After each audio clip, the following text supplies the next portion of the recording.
Hello guys, welcome to my YouTube channel. I hope आपको भूतों की कहानियाँ पसंद होंगी। तो ज़्यादा बात ना करते हुए चलिए शुरू करते हैं आज की पहली कहानी।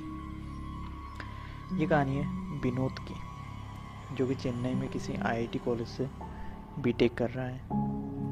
तो आगे की कहानी विनोद की तरफ से मैं आपको बताना चाहूँगा। ये घटना है लगभग 1 साल पहले की, जब मैंने बीटेक में एडमिशन लिया था और मैं कॉलेज के ही हॉस्टल में रहता था। कॉलेज में एडमिशन के लगभग 2 महीने बाद दिवाली की छुट्टी में हॉस्टल के मैक्सिमम बच्चे घर जा चुके थे। सिर्फ हम कुछ लड़कों को छोड़कर, जिनका दिवाली के बाद एग्ज़ाम होना था। और पहले ही बता दूं, हॉस्टल में पहले ही कुछ सुसाइड की कहानियाँ प्रचलित हैं, जिसके कि हॉस्टल पहले से कुछ डरावना लगता था। ऊपर से हॉस्टल के मैक्सिमम लड़के घर चले जाने से हॉस्टल बिल्कुल सुनसान हो चुका था। और रात के अंधेरे में हॉस्टल बिल्कुल ही सन्नाटा लगता था। ऐसे ही एक रात की बात है, जो हमने पढ़ाई कंप्लीट करके काफ़ी रात तक हमने पबजी खेला, फिर सोने चले गए। रात के लगभग 2:30 बजे मेरी नींद खुली अपने दोस्त के बुलाने से। नींद खुलते ही मैंने अपने दोस्त से पूछा क्या हुआ। उसने बताया कि मुझे वॉशरूम जाना है, लेकिन बाहर लाइट चले जाने की वजह से बहुत अंधेरा है और डरावना लग रहा है, तो इसलिए तू मेरे साथ चल, वॉशरूम के बाहर खड़े रहना। मेरे उठने का तो मन नहीं था, लेकिन फिर भी मैं अपने आलस को तोड़ते हुए बिस्तर से उठा और मोबाइल का फ्लैश ऑन करके अपने दोस्त के साथ चल पड़ा। मैंने अपने दोस्त से कहा जल्दी वापस आना, बहुत नींद आ रही है। उसने भी जवाब दिया मैं बस जल्द ही आ रहा हूँ। मैं वॉशरूम के बाहर खड़े होकर सोशल मीडिया स्क्रॉल करने लग गया। लगभग 10 मिनट बाद आवाज़ दिया कि जल्दी बाहर आ, और कितना वेट कराएगा। वॉशरूम से कोई रिस्पॉन्स नहीं आया, तो मैंने सोचा थोड़ा और रुक जाता हूँ। फिर 10 मिनट बाद मैंने गुस्से से कहा तो बाहर आ रहा है या मैं ऊपर से चढ़ के अंदर देखूं। हॉस्टल में 10 से 12 वॉशरूम सीरियल वाइज थे, जिनके दरवाजे छोटे थे, इसलिए ऊपर काफ़ी खाली स्थान था। मेरे इतना आवाज़ लगाने के बावजूद अंदर से कोई रिस्पांस नहीं आया, तो मैं ऊपर को देखने के लिए दरवाजे के हैंडल पे पैर रख के चढ़ने की कोशिश करने लगा। मैं अंदर देखने जा ही रहा था, अपना एक पैर ऊपर रख के अंदर देखने वाला था कि अंदर से अचानक एक काली परछाई निकली, जिसको देख के मैं बहुत डर गया और मेरा पैर हैंडल के ऊपर से फिसल गया, जिससे मैं नीचे गिरते गिरते बेहोश हो गया। मेरे नीचे गिरने की आवाज़ से साइड में रह रहे रूम के मेरे जो दोस्त थे वो वहाँ इकट्ठा हो गए, लेकिन उनको ये नहीं पता था कि अंदर मेरा दोस्त भी है। उन्होंने सिर्फ मेरे को वहाँ वॉशरूम के बाहर बेहोश पाया, तो मेरे को उठा के अपने रूम पे ले गए। लगभग दूसरे दिन जब मेरी होश आई, तो पहले मैंने अपने दोस्त के बारे में पूछा कि मेरा दोस्त कहाँ है। मेरे दोस्तों ने बताया कि तू तो वहाँ अकेला था और कोई नहीं था। तब मैंने उस रात की पूरी घटना अपने दोस्तों को बताई। बाद में हम दौड़ के उस वॉशरूम में गए। वॉशरूम में जाके वॉशरूम का दरवाज़ा तोड़ दिया। वॉशरूम का दरवाज़ा तोड़ने के बाद का नज़ारा देख के सबके नज़रें फटी की फटी रह गई। कोई डर से वहाँ से भाग गया, कोई वहाँ खड़े रहा, किसी को तो बेहोश होने की कगार पे था। दरवाज़ा तोड़ते ही हमने देखा वॉशरूम के अंदर एक डेड बॉडी अपने सर से लेकर कमर तक अंदर घुसी हुई है स्लैब के, जिसके पैर बाहर की तरफ लटक जस रहे हैं, जो किसी आम इंसान के बस की भी बात नहीं थी। देख के साफ पता चल रहा था कि इसको इस काम को करने के लिए बहुत ज़्यादा ताकत चाहिए थी, और ये किसी आम इंसान के बस की बात नहीं। इस घटना को देख के हॉस्टल में एक शोक का माहौल सा छा गया था। इस घटना के बाद भी बहुत सारे छोटे मोटे पैरानॉर्मल एक्टिविटीज़ होते रहते थे उस हॉस्टल में। जैसे एक रात हमारे एक सीनियर, जो कि सेकंड फ्लोर में रहते थे, रात के लगभग 1:30 से 2 बजे वॉशरूम जाने के लिए अपने कमरे से बाहर निकले।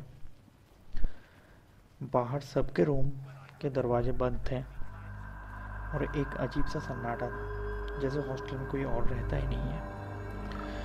वो अपने कमरे से थोड़े आगे गए ही थे कि उन्होंने देखा कि ऊपर 4th फ्लोर में सामने वाली बैल्कनी में एक आदमी उल्टा लटका हुआ है, जिसके आंखें बहुत बड़े थे और जीभ बिल्कुल गले तक निकली हुई थी। जब उस चीज़ ने उस सीनियर को देखा तो अपना बड़ा सा मुंह खोल के एक बहुत डरावनी सी हंसी देके छत की तरफ एक छिपकली जैसे रेंगते हुए चढ़ने लगा, जिसको देख के वो सीनियर वही डर के मारे बेहोश हो गया।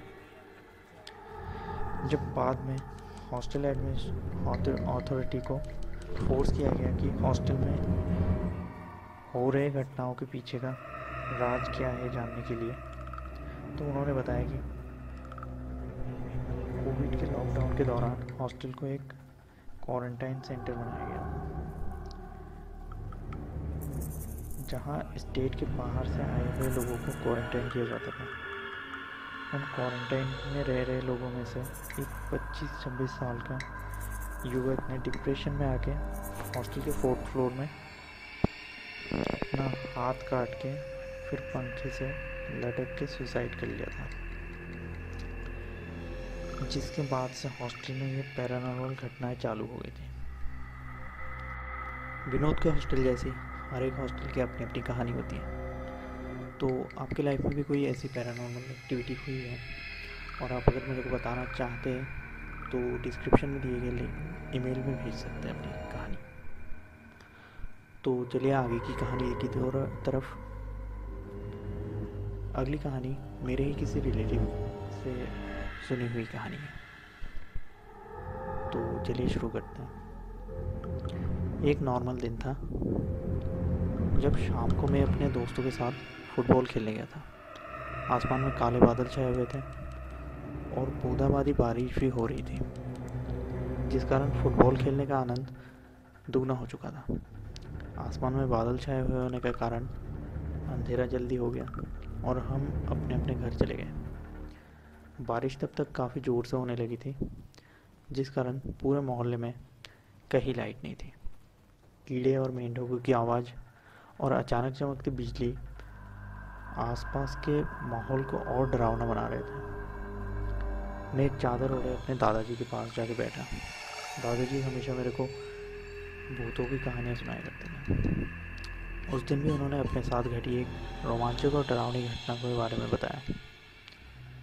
मेरे दादाजी एक जर्मन कंपनी में काम करते थे जिसका नाम था डीमैक, जो पारादीप पोर्ट उड़ीसा में एक स्टील प्लांट कंस्ट्रक्ट कर रहे थे। वहाँ उनको फिजिबिलिटी रिपोर्ट्स और भी बहुत से रिपोर्ट बनाना पड़ता था, इसलिए उनको वहीं रुकना पड़ता था। वो वहाँ एक सर्किट हाउस में रहते थे। वहाँ वो अकेले ही रहते थे, लेकिन उनको मछलियों का काफ़ी शौक था। इसलिए एक दिन उनको अपने ही किसी कोवर्कर से पता चला कि समुद्र के तट के किनारे किसी गांव में बहुत अच्छी इल्सा मछली मिल रही है। जिनको पता नहीं इल्सा मछली के बारे में, उनको बता दो, इल्सा मछली जिसमें बहुत सामान्य से बहुत अधिक कांटे होते हैं, लेकिन खाने में बहुत टेस्टी होती है। तो बहुत दिन से मछली नहीं खाए हुए करके मेरे दादाजी वो मछली लेने अकेले ही चल पड़े। मेरे दादाजी हमेशा अपने पास एक रिवॉल्वर और एक टॉर्च रखते थे। जिस दिन जब वो निकले वो समय हो रहा था दोपहर के बाद का, लगभग शाम हो चुकी थी। लेकिन उन्होंने सोचा कि मैं जल्दी जाके जल्दी आ जाऊंगा, तो वो चल पड़े अपने रास्ते। गांव में जिससे भी मछली बाज़ार के बारे में पूछते वही बोले कि थोड़ा सा आगे है। ऐसे करते करते बहुत दूर तक जब पहुंच गए थे और आखिर उनको मछलियाँ मिल जाती हैं। मछली बाज़ार में जाके उन्होंने सारे दुकान देखे और बाज़ार की सबसे 2 बड़ी बड़ी मछलियाँ उठाया। मछली वाले को पैसे देते देते उन्होंने मछली वाले से पूछा कि यहाँ से वापस जाने का कोई शॉर्टकट रास्ता है या नहीं। मछली वाला पैसे गिनते गिनते मेरे दादाजी को बताने लगा, साहब आप तो खाली इतना लंबा घूम के हैं, ये बीच के रास्ते पे आपको सर्किट हाउस जाने का सबसे शॉर्टकट रास्ता है, लेकिन शाम के टाइम मछलियाँ लेके जाना सेफ नहीं रहेगा। मेरे दादाजी ने इस बात को सीरियस से नहीं लिया। उन्होंने कहा अपने पैसे लेके मछलियाँ जल्दी पैक कर दो। उन्होंने दोनों मछलियाँ अपने कंधे पे रखी और चलते रहे बीच के रास्ते से थोड़ा आगे बढ़े ही थे कि उन्होंने देखा सामने एक सफ़ेद साड़ी में एक औरत खड़ी है जिसके लंबे बाल खुले हुए थे।